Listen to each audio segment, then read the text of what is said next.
Hello and welcome to the Hibs Observer post-match reaction with myself, Liam Bryce, joined by Patrick McPartlin.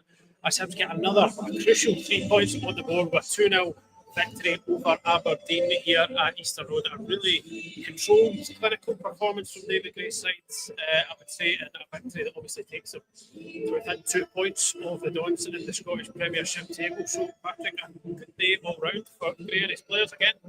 Yeah, absolutely. I mean, not the best game we've seen Hibs play this season. Certainly the first half was pretty pedestrian, pretty kind of grim viewing, unless you're sort of probably a fan. Well, I was going to say a fan of either team, a fan of Hibs.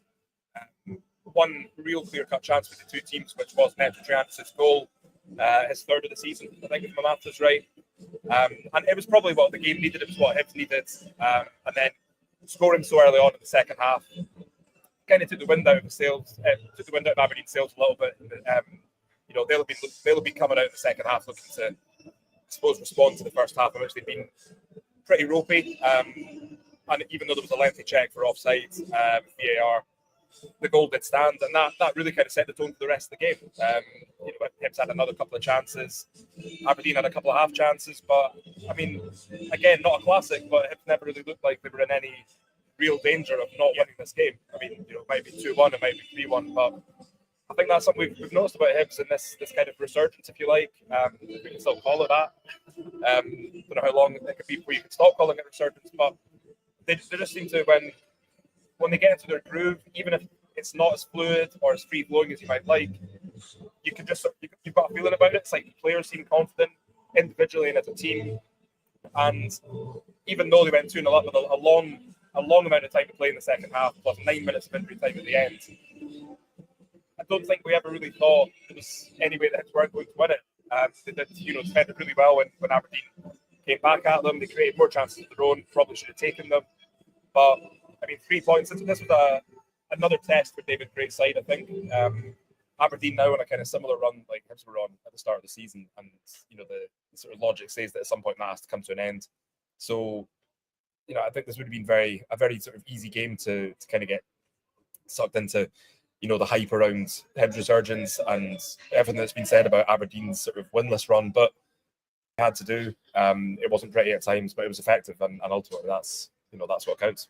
Yeah, I mean, the first half there was sort of shades of last week about it in a way, and I felt like it was kind of two teams cancelling each other out for a lot of the first half. Similar story to last week, and that Hibs managed to get themselves in front with a well-timed and well-taken goal. But then the difference last week is kicking on and getting that second one, because there was a similar feel in terms of how in control of the game Hibs felt, and as they were against Ross County. But I think as you've seen kind of time and time again in the game, if you don't kick on and get that kind of crucial second goal, it only takes a moment. A mistake, a screamer. It could be anything that could cost you, and then all your good work is then undone. So I think David Gray will be obviously pleased with the win, but pleased how Hibs, it's a progression from that last week. He was saying that was the kind of thing that frustrated them, was that not pressing on and killing the game off and getting that second goal when they did. Really good timing and a really good. I think it was a Cadden to Cadden finish. It was a Cadden to Cadden finish. And for somebody, Chris Cadden, somebody who famously is not as good at crossing as his brother. I don't know if he'd been out in the back garden working on that, but I mean, it was very redolent of the slightly elder Cadden brother. But a very good cross, well taken by Nicky. But I mean, kind of on a plate from Chris. Really well. I think he impressed me today, Chris Cadden. I thought he was good. Did, yeah. He's steady. He was effective.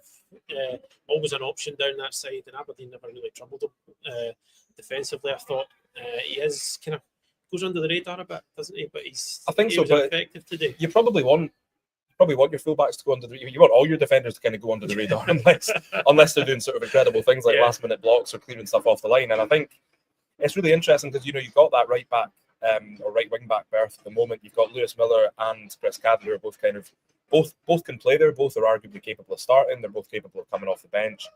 They're both out of contract in the summer, and there is this sort of quite an interesting kind of situation developing here where you think, are the two of them kind of, are they playing for contracts? Are they playing against each other? But if you put the question to them, they'd just be saying, taking it game by game. We're just trying to do our best for the team, get 3 points, go again, etc., etc. You know, footballers are conditioned not to answer these questions as truthfully as we might like them to. But I wouldn't argue with that. I thought he looked good in the first half when there wasn't an awful lot going on. Good in the second half, solid, and the cross for the second goal, which ultimately I think killed Aberdeen off, or sort of killed off any sort of hopes they might have had of a wee kind of a wee bounce in the second half. But I mean, again, there wasn't really a kind of standout. I mean, Nectar Triantis just doing Nectar Triantis things in the middle of the park, but you know, man of the match again, which I think probably a little surprise to anyone watching. Took his goal well and just absolutely strolled it in the middle of the park again. Just some of his. There was a point in the second half, I think midway through, where I think he kind of won the ball back, won it again, won it a third time, got a foot in for the fourth, and it was kind of a bit like a kind of one-man army at times. You mentioned Jack Iredale during the game. I did mention Jack Iredale during the game. Impressed? Yes. Again, I mean, another under-the-radar player. Again, I mean, we talked about this before. We've talked about with Nicky Cadden and saying how there wasn't really a lot of fanfare when he was signed, but I think there was less so possibly for Jack Iredale, and I think the timing of his arrival, which I think was sneaked in just before deadline day, or just before the deadline, sorry.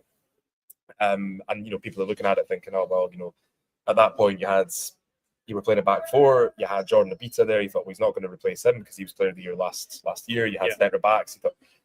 I think for all intents and purposes, he just looked like cover. And he's come in and he's made that sort of like left centre back spot his own. And he's just, again, under the radar, but just very effective. I mean, I don't think he's certainly had games where he's been better than in others, but I don't think he's ever had a game where you thought he was a bit ropey today, or you know, he made a couple of mistakes. Like if there are any sort of errors or slips or whatever, he always sort of comes back from it. Mm-hmm. I mean, we looked at his stats earlier of the season a few weeks back, and just how impressive he is on the ball, and how when you've got that back, you've Iredale and Rocky in the middle, and then Warren O'Hora right centre back